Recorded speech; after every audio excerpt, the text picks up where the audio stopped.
Salut à tous, alors aujourd'hui on va voir quelque chose de super important en maths, notamment en classe de troisième. Du coup je vais vous montrer comment on fait pour trouver un antécédent. Je vais vous montrer une méthode afin de pouvoir trouver un antécédent. Ok? Donc déjà première étape, la chose qui est très importante, c'est il faut bien comprendre la différence entre image et antécédent. Alors quand tu as une fonction, par exemple comme celle-ci, f de 2x égale f de x égale 2x plus 1, ok? Si on choisit x égale 3, donc si x égale 3, on remplace, donc on a f de 3 égale 2 fois 3 plus 1, c'est égal à 7. Ok? Donc, qu'est-ce qu'on peut dire de ça? On peut dire que l'image de 3, c'est 7. Ok? C'est 7. Et inversement, 3, c'est l'antécédent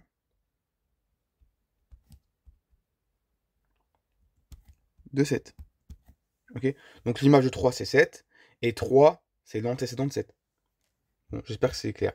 Mais sinon, pour faire plus simple, l'image, c'est ce que la fonction elle renvoie, c'est la sortie. Ok? Et ce que tu as mis dans la fonction, c'est ton antécédent. C'est ça l'antécédent. C'est ce que tu as mis dans la fonction, c'est l'antécédent. Ok? Donc maintenant, pour un peu plus concrétiser ça, je vais vous montrer la méthode pour trouver l'antécédent. Donc on va faire ça à travers un petit exemple, ok? Donc là, l'exemple, c'est le suivant. On a une fonction à laquelle, qui est du coup f de x égale 2x plus 3. La question, c'est quel est l'antécédent de 7? Autrement dit, on peut reformuler cette question pour dire, par exemple, pour quel x, f de x égale 7. Ok? Donc, étape 1. Étape 1. Hop. Elle consiste à quoi? Elle consiste à écrire l'équation. Ok? Donc, écrire l'équation.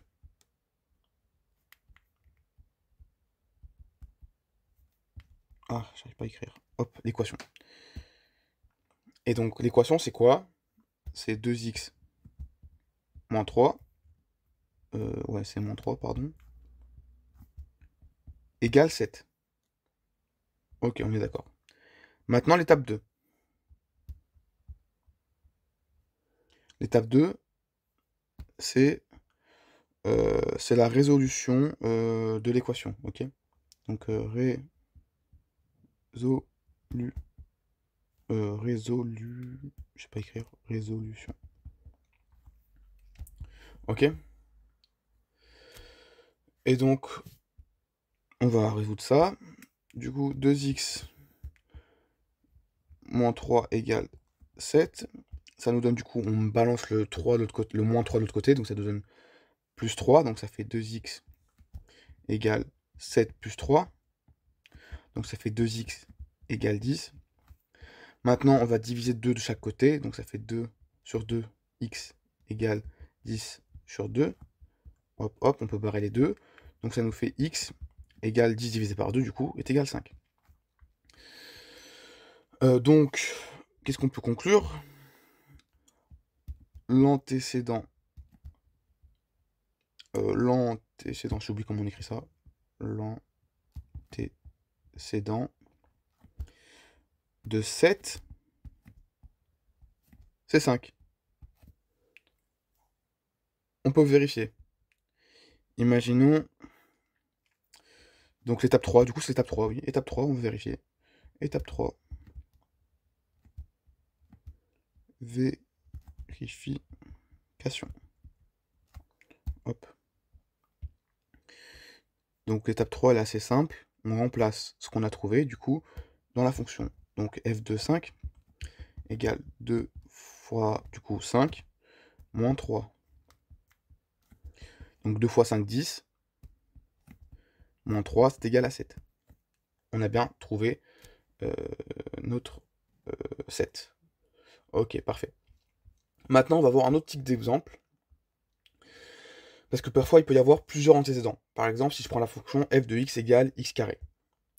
Alors, on refait du coup l'étape 1. Étape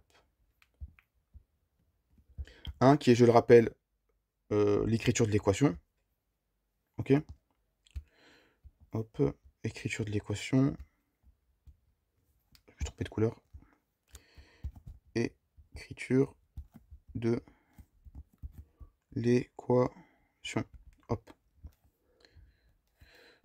Donc notre équation, du coup, c'est quoi? Vu que l'antécédent, on cherche les antécédents de 9, c'est tout simplement x carré égale 9. L'étape 2, on résout. Étape 2, résolution. Hop, hop. Donc là, c'est assez simple. On sait que x carré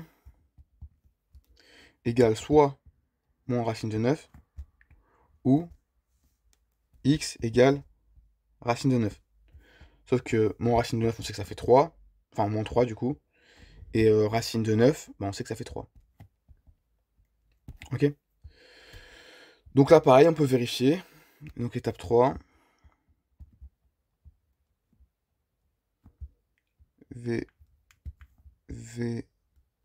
Vérification.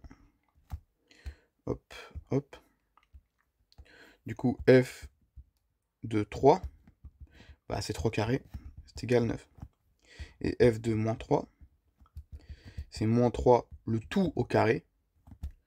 Donc c'est égal à moins 3 fois moins 3. Donc c'est égal à 9 également. Ok? Donc du coup, c'est super important de penser à tous les cas possibles, surtout quand il y a des carrés. Ok? Et donc maintenant, on va faire un petit résumé de la méthode. Donc l'étape 1, c'est on pose l'équation. J'espère que ça c'est clair. Ensuite, l'étape 2, c'est on résout. On résout. O-U-D, O-U-D. Hop, on résout. L'étape 3, c'est on vérifie. On vérifie. Voilà. Bah, c'est tout pour cette vidéo. Maintenant, tu sais ce que c'est qu'un antécédent. Tu sais comment on le calcule et comment on vérifie ton résultat. Bah, si cette vidéo t'a aidé, dis-le moi en commentaire et abonne-toi. À la prochaine.